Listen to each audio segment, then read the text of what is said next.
Whatever you focus on, guys, you will experience. Whatever you focus on, you'll achieve. If I can just get you to focus consistently, once a week thoroughly for a couple hours, once a night for 30 minutes to an hour, I'm telling you, your life will never be the same. But this is the way to anchor it for the rest of your life and have something nobody virtually has. You know that there's more time for what matters for you if you restructured your life a little bit. You may not know how to do that, but a part of you knows that that's really possible, or you wouldn't even take in a program like this. In fact, I got a really important question for you, and that is, what is time? I mean, think about it. What is it? What would you say if somebody said, what is time? Well, people have all kinds of interesting answers to that. It's a calendar. It's a measure of activity, some people say. But I would say to you that time is nothing but emotion. Time is a feeling. And we forget that. And that's why we get stressed. Because we don't think about our feelings. We create to-do lists. And we focus on activities. And very often, we get all of our to-do lists done. We cross off all the activities, but we're still not fulfilled. And many times, we've got a bunch of movement, but we really don't have any achievement, much less these good feelings that we're pursuing. I mean, think about it. Time, you've had experiences in your life where time flew, right? Where hours may have felt like minutes, especially if you're with somebody you love or you're doing something that really juiced you as a person, something you're really passionate about. So you and I got to get clear that if we're going to have more time, what we really have to have is more of the emotions we deserve, that we're going to have to learn how to direct and shape our own lives in a new way. And by the way, the promise that's been given to us throughout the years was that technology was going to give us more time, right? How's that work for you so far? I don't know about you, but I found that as my life became somewhat more successful, it actually became much more stressful.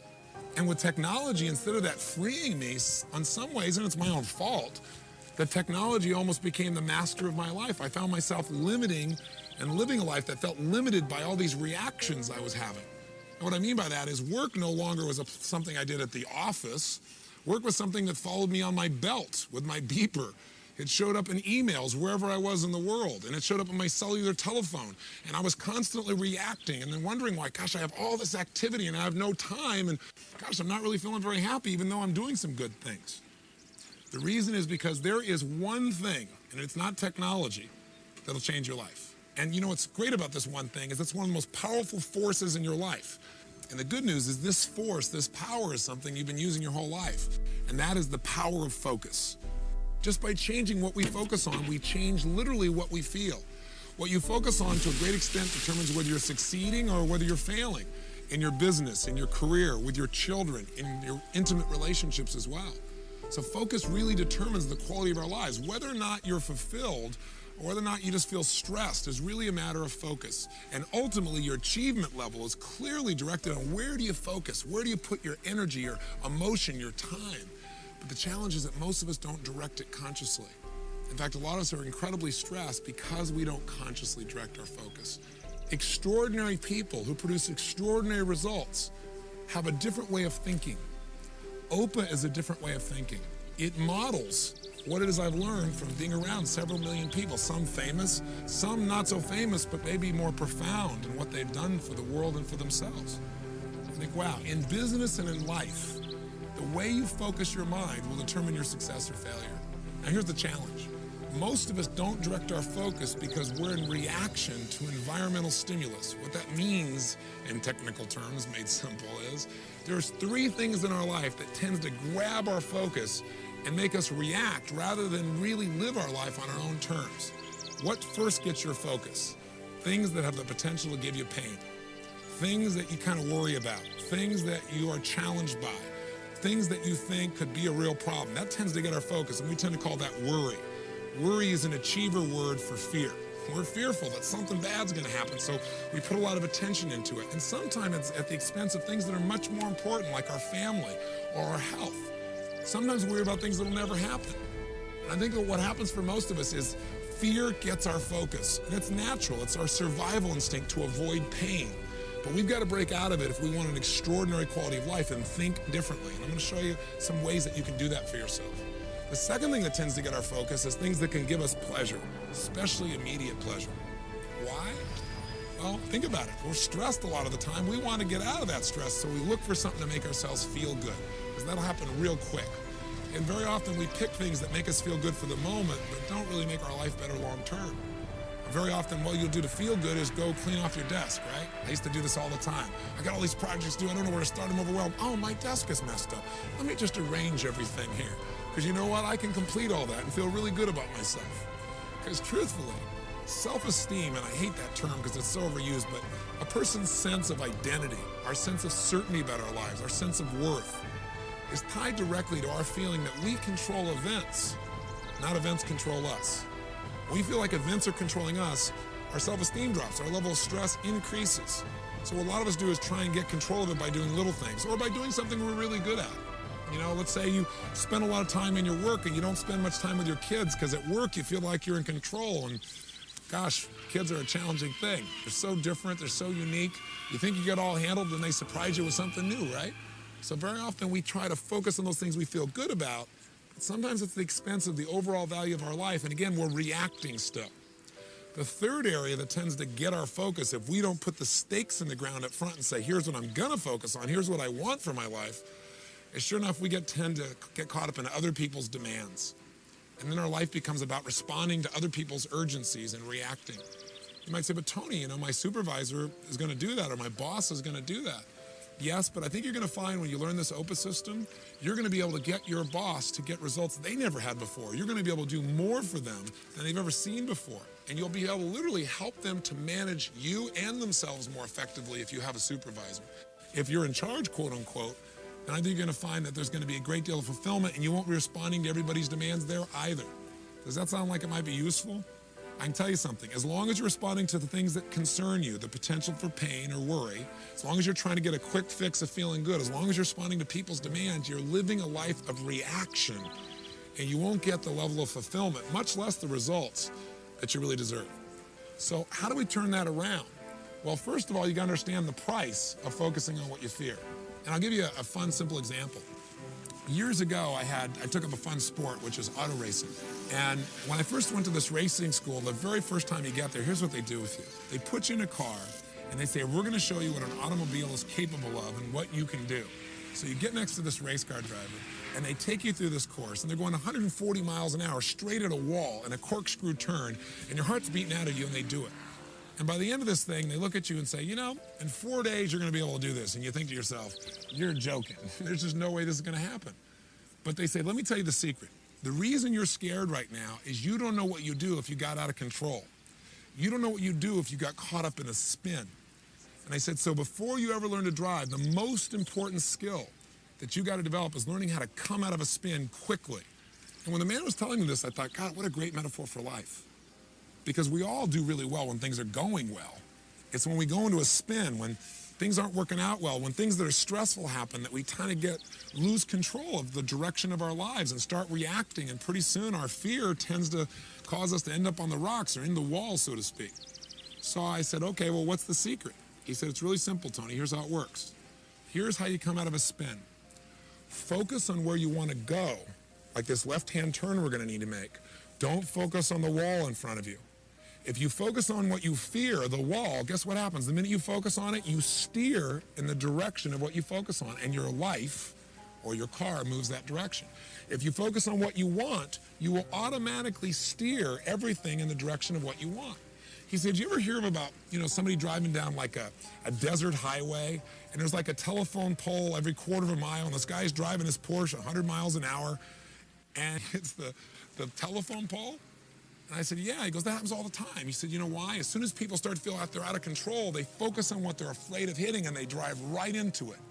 And I thought, that's a great metaphor for life. He said, so all you got to do is don't get scared. Even if you do get scared, you will. Even though you're fearful, focus on what you want, not what you fear. I said, no problem. I teach this stuff. How do you think I did? Not very good. Because what happened was he was smart. He got me driving for a while, and I was concentrating, and I was waiting. I knew any moment he's going to do this. But see, life doesn't give things to you. It doesn't give you challenges when you're ready for them.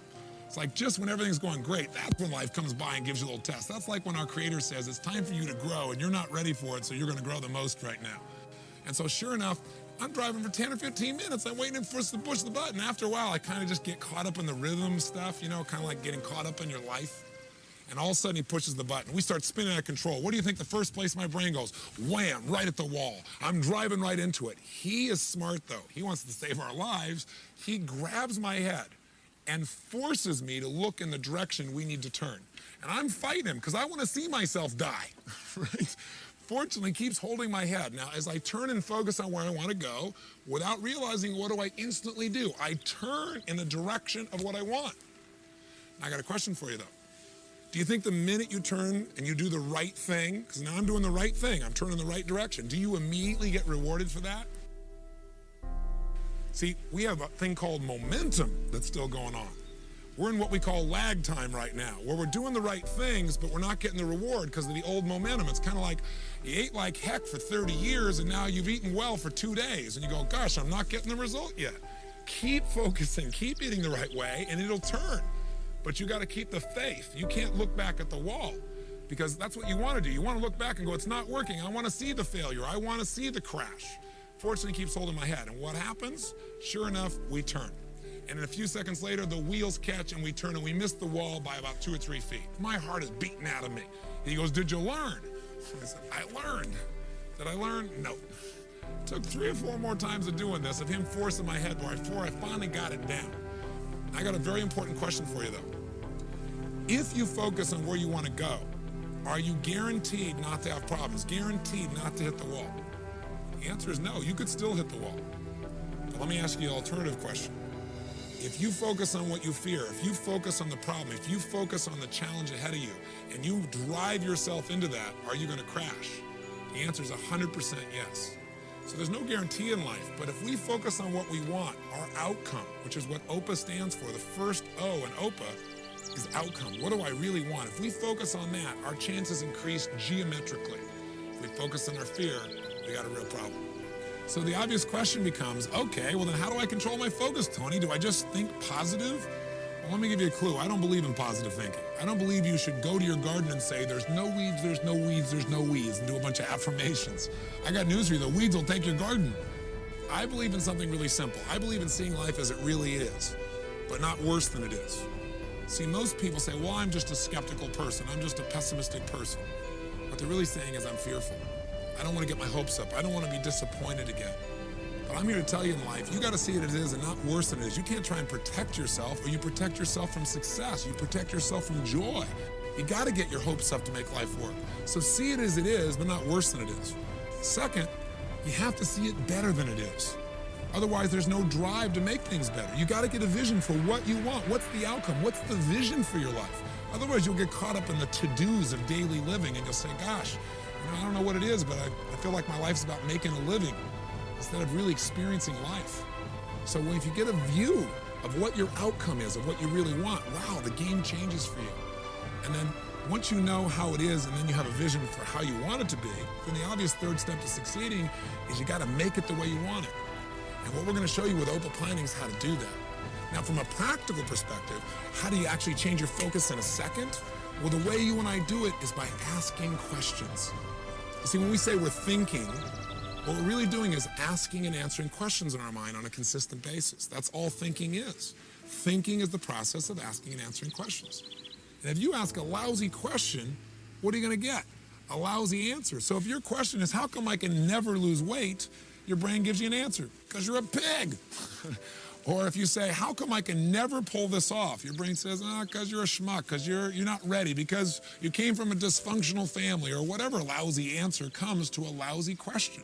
What would be a better question around this idea of losing weight? Well, you could say, well, instead of how come I can't lose weight, you could say, how could I lose weight? Challenge that question. It's a little better, but you'll probably say, I'd go on a diet. And diets are painful, so you probably don't want to do that. What would be a better question? How about, how could I lose weight and really enjoy the process? That's a different outcome, a different result than just losing weight. It's losing it and enjoying it. Now, if you ask, how can I lose weight and enjoy the process, your brain will give you a different answer because you're asking a better question. Now it might say, you know what? I've always wanted to learn to horseback ride or play polo or whatever it is you love to do. Now, maybe I'll go do that. Or I love to play basketball. What if I could play basketball and I'm not even thinking about losing weight and it'll happen automatically?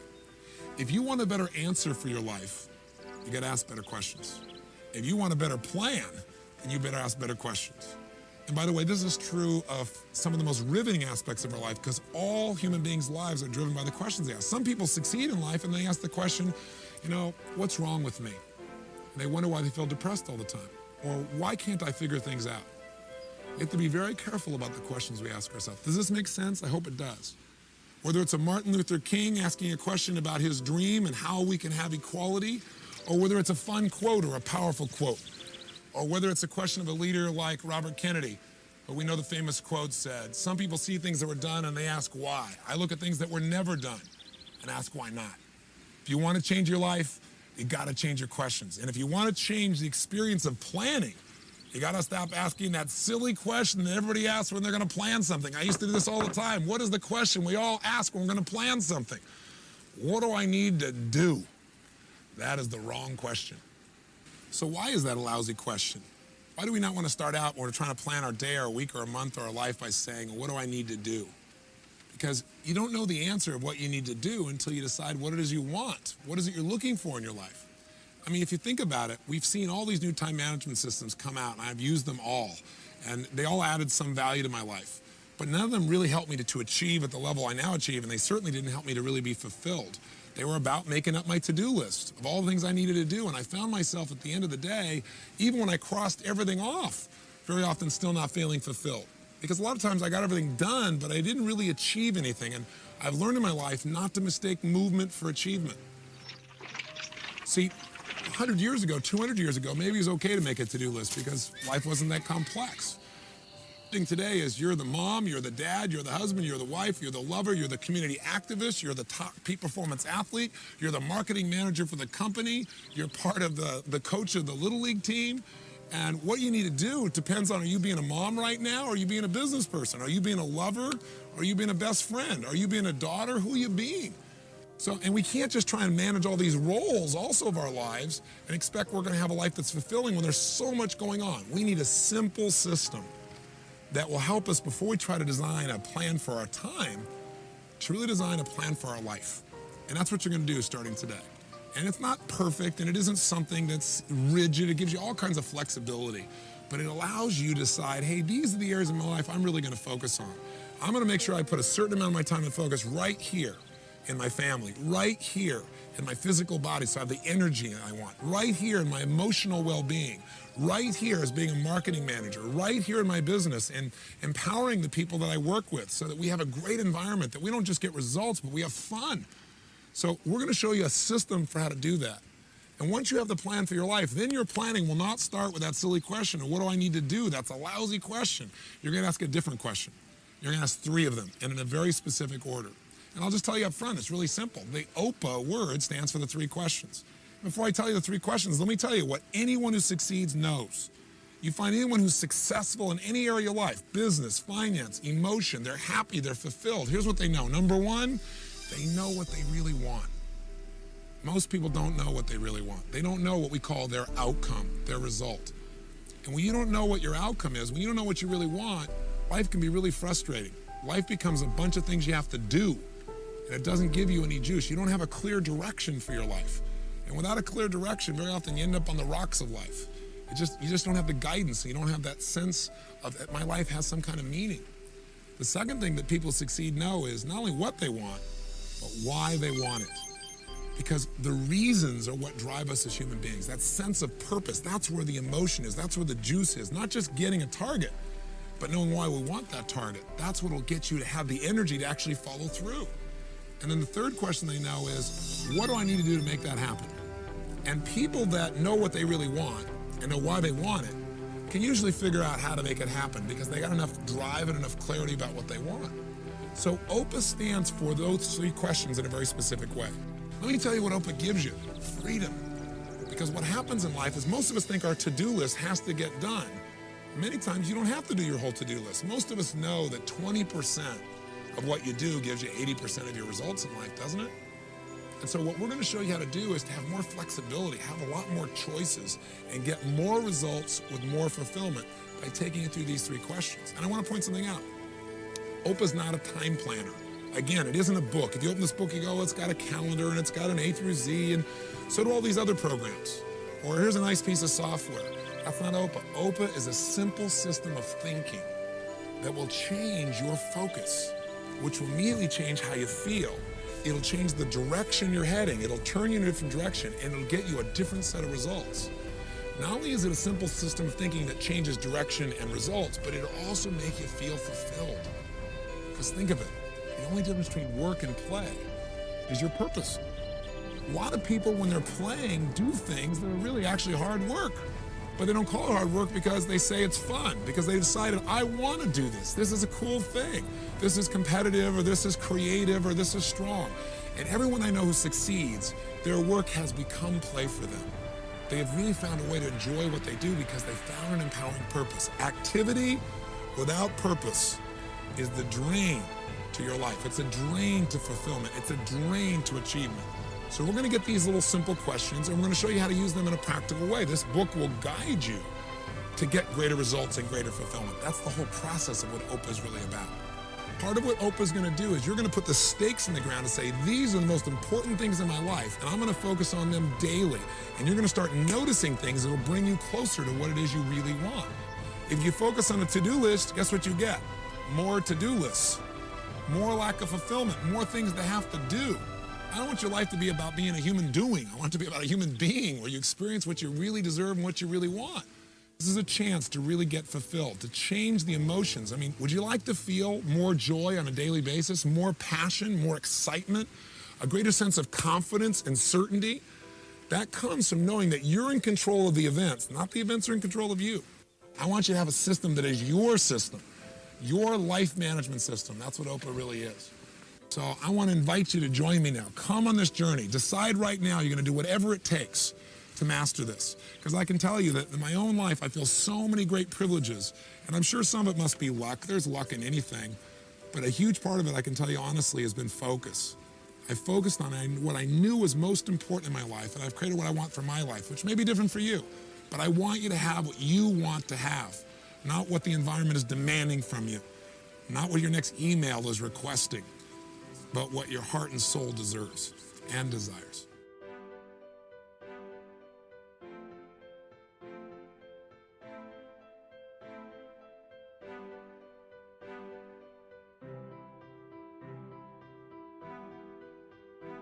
We're living in a time in which stress seems to be almost epidemic, especially for achievers. Everybody talks about being stressed, especially those people who are really trying to do something meaningful, really accomplish something.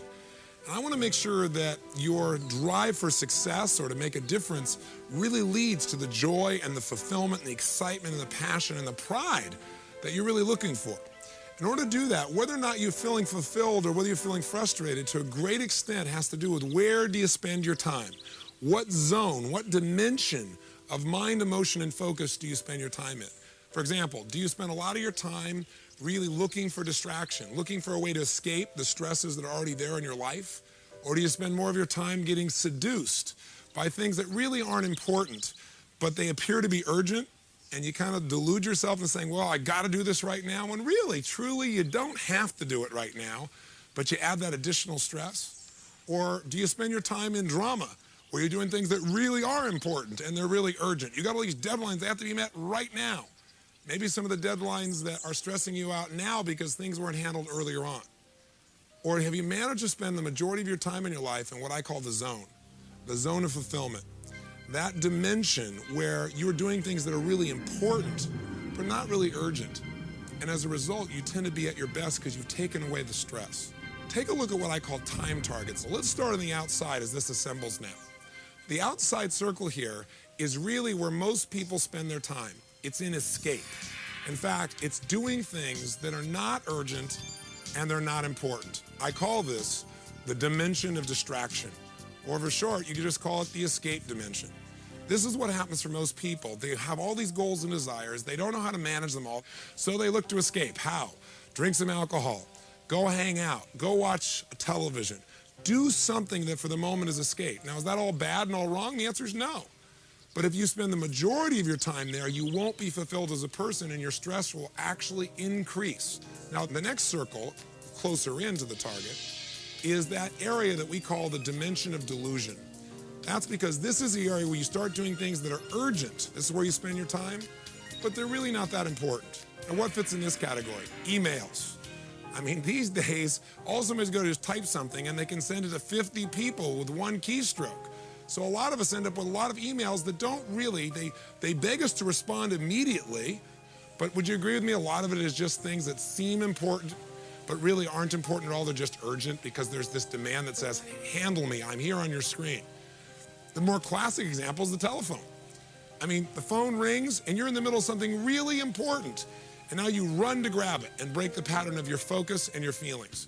Now, if we go to the third ring, the one closest to the bullseye, that's urgent and important items. That's the dimension of demand. That's where something says, we got to do this right now. You're going to have to spend time there. And a good portion of your life, if you're an achiever, is spent there.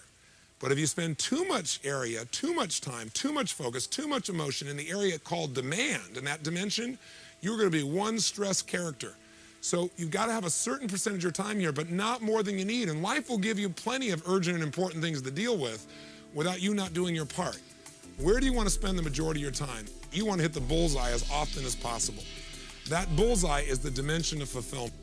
That's when you're doing things that are really important, but they're not urgent right now. Now, what fits in that category? Your health. Most people wait till they have a health problem to try and deal with it, and very often it's too late. We got to make that something that, even though it's not urgent, we make important, and we make that the time we spend no matter what. We spend time in what's important.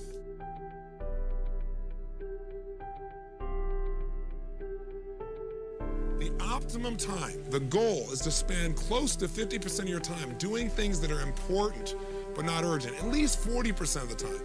If you're in that 10 or 20%, I know you're going to be stressed and you're not going to be as effective as you could possibly be. Does that make sense? People in my company will tell you, I believe that anything we really want to get done, if we're committed, there's a way to do it. There's some form of leverage. Someone else could speed it up for us. Someone else we could trade with. We could do something with. We could make it happen. Now we're going to talk about categories of improvement. What we're really talking about is creating a life plan for you now. If you don't have a plan, you fall into somebody else's plan. It's the old thing of, if you fail to plan, you plan to fail. It's an old overused phrase, but it's really true. Without a plan, your focus goes to what you fear, something that could give you pain, or it goes to something that can give you pleasure for the moment so you can get out of the stress, or it goes to something that someone's demanding for you. We want you right now to begin to create a life plan. In order to have a life plan, you got to have something you can manage.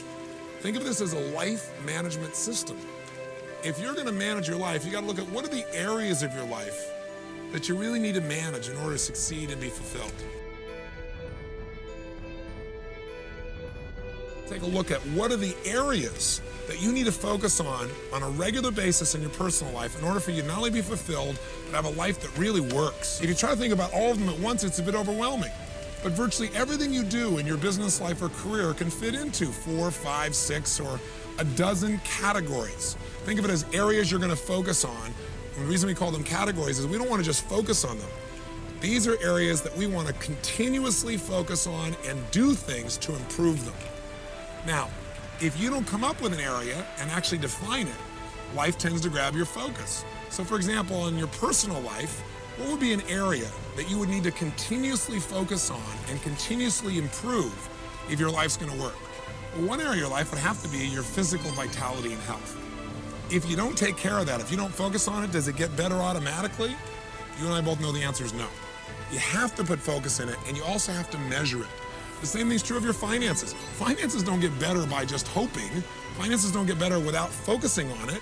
If we don't focus on it, our finances tend to stay where they are or get worse.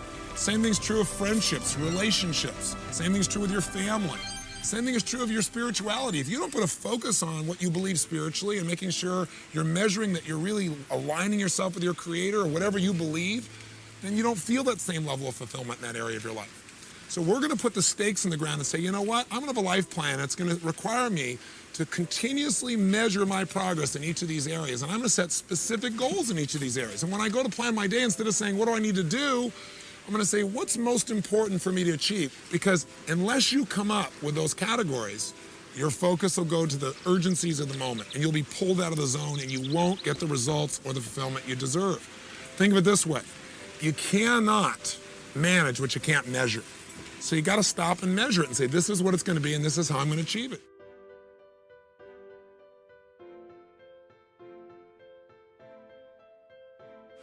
Well, for most people, it would be a rough ride. The categories of improvement, having these areas you're not just going to focus on continuously, but you're going to constantly improve, have specific goals for and plans for, and that your life revolves around, will not only take you out of overwhelm, but it'll give you the power of balance. Because for most people, they think of balance as a passive thing.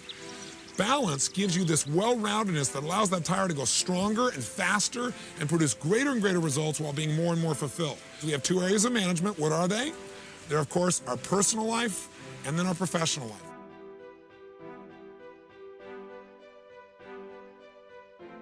That most people in their personal life have very similar categories because there aren't that many areas of our life that we really need to focus on for our life to be fulfilled and to be successful and for it to be balanced. Our professional lives tend to vary a little bit more because it depends on your profession. So now we're going to make that set of categories. You know, making sure I constantly improve my skills as a manager or as a salesperson or a marketer or as an accountant or as a lawyer or as a doctor. This is an area I got to constantly improve to be happy, to be fulfilled, to be successful. That's an area I got to constantly focus on. I can't just improve it once in a while. I've got to think about it and measure my improvement so I continue to have a competitive advantage and so that I feel good about my life. We want to keep that tire of your life round and strong so like a snowball, it not only moves smoothly and rapidly, but it gets bigger and bigger. So let's decide what you're going to focus on in your professional life, what you're going to constantly improve, so this part of your life is as fulfilling as your personal life as well.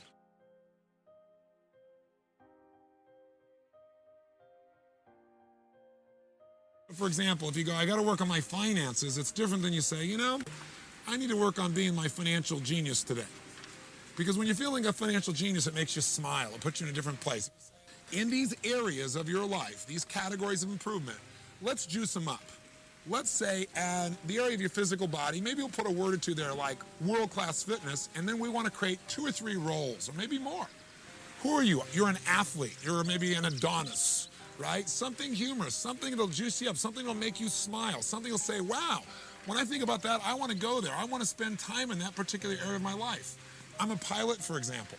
Saying I'm a pilot is interesting, but when I go, you know, I'm a licensed source of passion. That makes me laugh. That makes me smile. That allows me to share that feeling with other people in a different way. Let me give you some specific examples of how this could affect you. I had a woman who came to one of my seminars here for more time, and she was really frustrated, really depressed. And she raised her hand and she goes, well, what if you got categories, but you don't want to make any categories because you hate your job? I said, well, you know, let's talk about that for a second. What's your job? She goes, well, I'm a school teacher.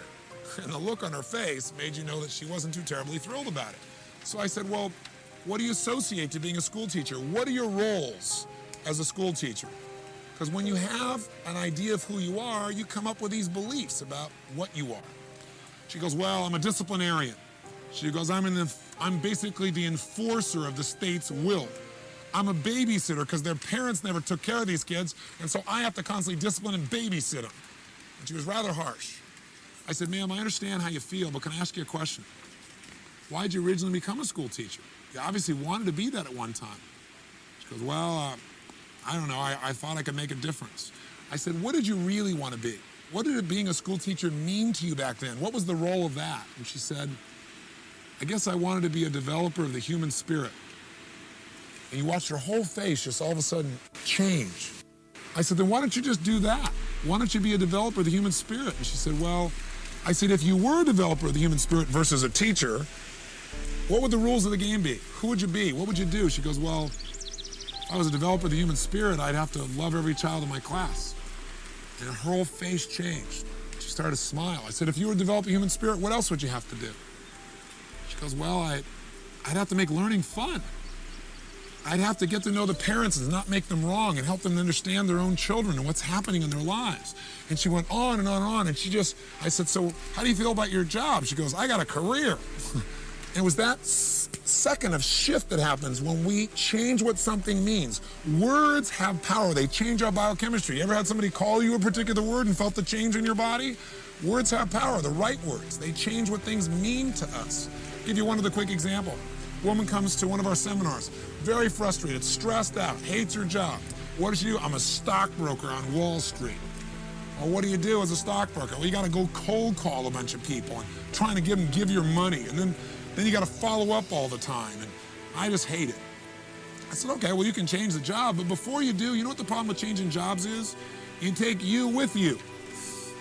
You always think it's the company's the problem, and you go to a new job, it feels okay for a while, but pretty soon you're back to the same problems. I said, what we got to do is change your mentality, your psychology. I said, did you ever enjoy this? She goes, well, in the beginning, I was kind of excited about it.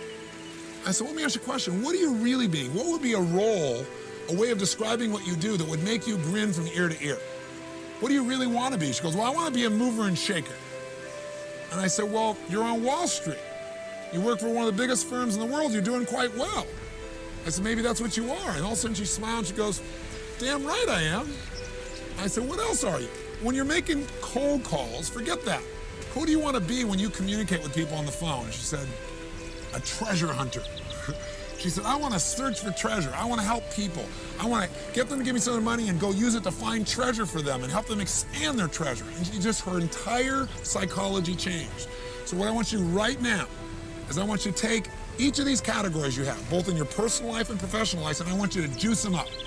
Maybe make the name of the area a little bit more juicy, but most importantly, come up with 2 or 3 roles that make it fun to be there. Little things make a big difference. Let me tell you what Oprah's going to do for you. Well, most of the stuff you know, but maybe you have your own words for it, or maybe at times you do this and other times you don't. All I'm doing is giving you a set of words, a system that you probably already do at times, but by knowing what it is, you can do it consistently and not hope some of the time you feel good and sometimes you don't.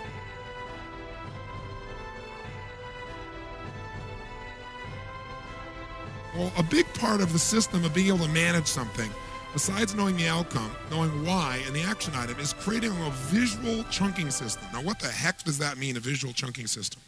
Well, let me give you an example.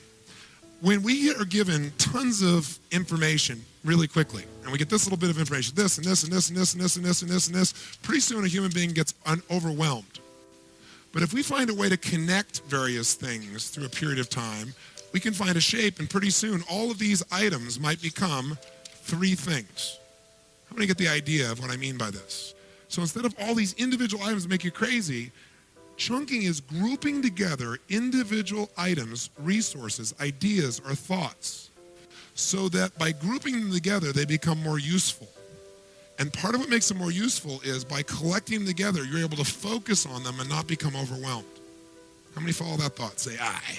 So I'll give you an example, and let's test your chunking ability real fast. I'm going to show you a series of letters, and what I'd like you to do when I show you those letters is I want you to immediately chunk those letters. What I mean is I'm going to show it to you very briefly, and the camera should only look straight on here when I go to show you, and I want you to write them down, what you remember. I'm going to give you a very brief time to look at it. Okay, you look it up on the screen will probably be the easiest way. Here we go. Okay, write it down.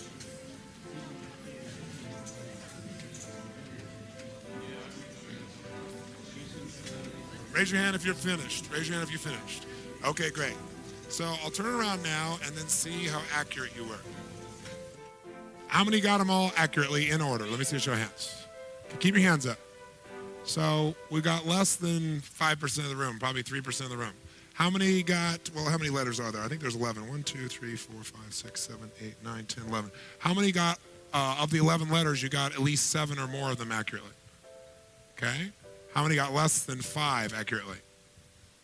How many got less than 5? Okay, good. So what if I said to you, now how did you try to figure this out? How did you try to remember this? Somebody who succeeded and did it. Sir, did you get them all? Okay, tell me how, now what I want to see is how he chunked it. Now what does chunking mean? He didn't try to get the whole thing at once. He grouped it in some way, I'd be willing to bet. That's why he was able to retain it. So how did you chunk this? EUB, QEL, and EUB, QEL, QEL, and then QRAW, or UU. Okay.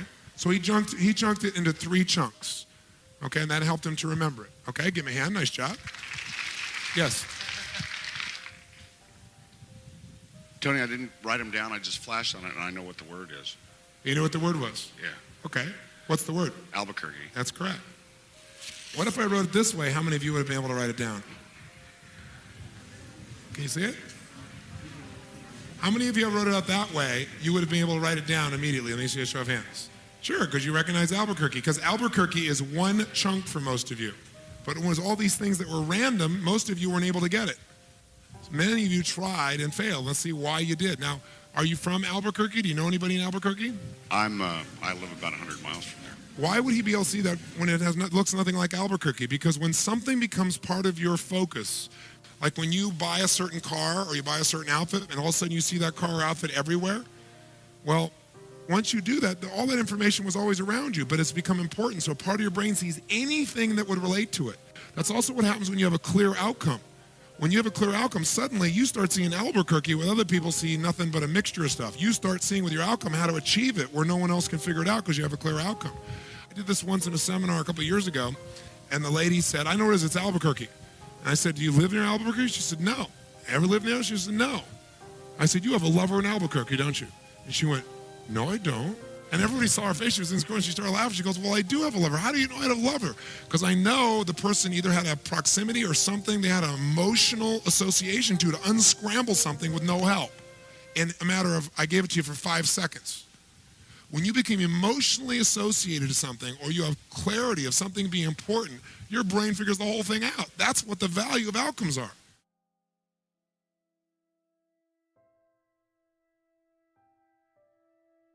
But very quickly, unconsciously, your brain begins to chunk 3 things, and eventually when you're familiar enough, it becomes one thing. It's like it all come together in your head, and you'll be able to do things no one else can do. How many follow? So what I did with the human brain is chunk the entire psychology of what makes a human being do what they do. So that's what you can now do with your life as well through this process. And I keep it. Whatever you focus on, guys, you will experience. Whatever you focus on, you'll achieve. If I can just get you to focus consistently, once a week thoroughly for a couple hours, once a night for 30 minutes to an hour, I'm telling you, your life will never be the same. But this is the way to anchor it for the rest of your life and have something nobody virtually has.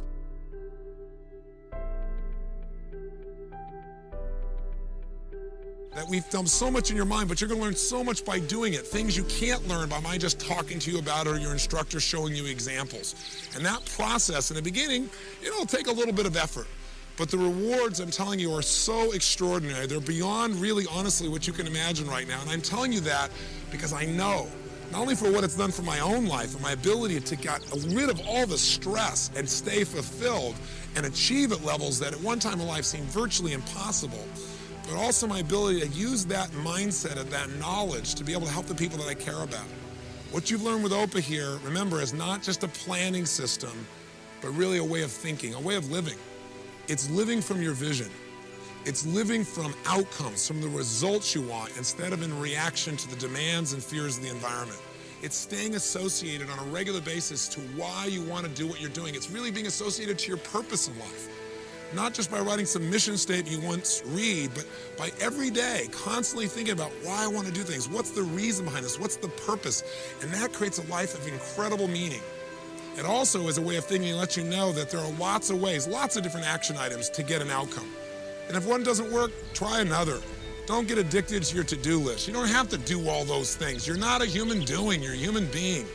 It's also living a life where you start to realize how many great roles you have. And you don't think you only have 5 or 6, you may have dozens, maybe even hundreds. And it's fun to enter into being a financial genius at time and then all of a sudden step into being somebody incredibly powerful, a soul who is a force for good or a force for God, and then become the playful kid that makes everybody laugh. It's nice to have so many choices about who to be and not to live life locked into a set of parameters that limit your spirit and your soul. OPA is about opening more of that up. It's about creating that freedom. It's about discovering what you're capable of. It's not about being anal and controlling everything in your life. It's about being smart. It's about looking at your life and saying, I'm going to decide in advance what's most important, and I'm smart enough to know that I can go with the flow. But I also have to be able to say, as I flow, I better know the direction I want to end up on. I better know the ultimate target so I can get there. Listen, when an airplane takes off from Fiji, or let's say from the United States to go to some place like Hawaii, it's off course 95% of the time. And what happens is it takes off, it knows the outcome, it knows why it's got to get there, and it has an action plan. But as it takes off, the winds take it off course slightly. What you don't want to do is panic and go, oh my God, I'm screwing this up, I'm not doing well, oh my God, we're going to die. If the pilot did that, we'd all be in trouble. Instead he goes, oh, I want this and I'm doing this. Okay, let's just make a correction. And sure enough, he corrects. And as he corrects, he overcorrects. And now he's on the other side. He's still not on course. 95% of the time he's not on course. But of course, a good pilot doesn't panic, go, oh my God, I'm screwing up. I went through that whole 2-day program and I'm still not applying my OPA perfectly. He doesn't do that. He just goes, oh, I know what I want. And he comes back over. And he keeps doing this back and forth. And he keeps his eye on the outcome. And he keeps changing his approach until he gets what he wants. And he lands on a dime in Hawaii. We forget this in our lives. Don't be perfect. Be outstanding. Have a great time. Think about your life in new terms. Think about your times in terms of the juice, the passion, the love, the emotion, the gratitude, those virtuous emotions that'll give you what you really want inside, that'll change your experience of time and give you more time. Because as you remember, time is nothing but a feeling. It's the emotion that'll make the frustrations disappear that make time drag, and the joys reappear that make time disappear, that make you the master of your time and the master of your life, instead of someone who's constantly trying to get control back. That's the vision that I have for what's possible for you. I know it'll work, and it won't happen tomorrow because I'll give you a good example. I have the privilege of being able to fly, and I'll never forget when I got my license to fly a helicopter, because a helicopter is great. You can go up, down, sideways, backwards, forwards. You got so much choice. Scream down 2 feet above the waves if you want and do helicopter surfing. Other surfers don't like it, but I love it. The point of the matter is, when I got my license, I thought, man, I've made it. And my instructor was really smart. He said, Tony, he said, this is a license to learn. He said, you're just beginning this journey. You're going to learn so much.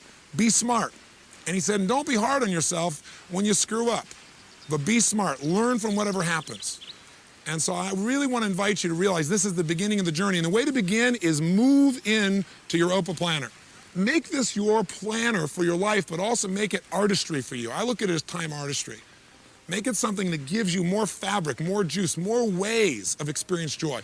I know I sound like a fanatic, because I am. Because I'm experiencing so much juice, and I hope that you've got some of that enthusiasm for me, enough to say, you know what, I'm not willing to try this, I'm committed to mastering it. Because if you go and say, I'm going to try this, I guarantee you, it's like driving that stick shift car again. In the beginning, you're going to have some frustration, or you're going to feel overwhelmed, you're going to go, oh, I just want to go back to the easy way, and you will miss out on the juice.